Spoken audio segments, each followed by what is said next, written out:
Today, I have another little word study for you.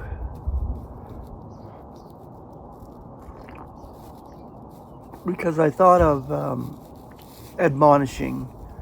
And when you admonish, you're actually helping. You're not condemning. Admonishment is just basically correction in a certain thing. I've been admonished before, and I know it's important.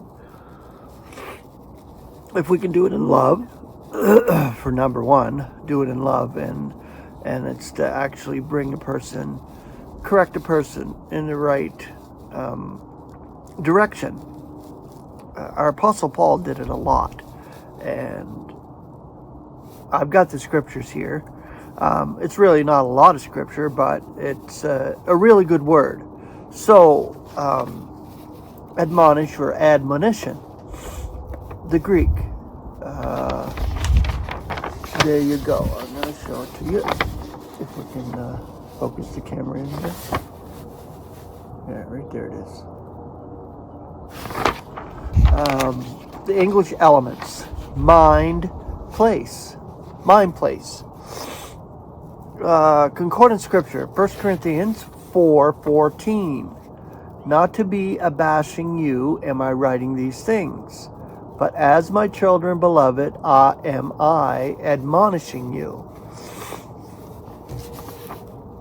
Colossians 1:28. Whom we are announcing, admonishing every man and teaching every man in all wisdom, that we should be presenting every man mature in Christ Jesus. So there you see it. It's admonishing to produce something in the believer. Maturity. Romans 15:14. Now I myself also am persuaded concerning you, my brethren, that you yourselves also are bulging with goodness, filled with all knowledge, able also to be admonishing one another.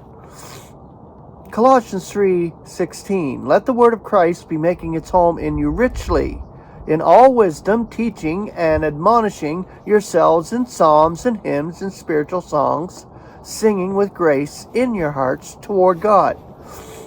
So you can see that teaching goes along with admonishing. So this is what we are to do when we're admonishing someone. 1 Thessalonians 5:12. Now we are asking you, brethren, to perceive those who are toiling among you and presiding over you in the Lord and admonishing you. 1 Thessalonians 5:14. Now we are entreating you, brethren, admonish the disorderly, like correct them, comfort the faint-hearted, uphold the infirm, be patient toward all. 2 Thessalonians 3:15. And do not deem him as an enemy, but admonish him as a brother. 1 Corinthians 10:11. Now all this befalls them typically, yet it was written for our admonition, to whom the consummations of the eons have attained. Ephesians 6:4. And fathers, do not be vexing your children, but be nurturing them in the discipline and admonition of the Lord. And the last one, Titus 3:10. A sectarian man, after one and a second admonition, refuse.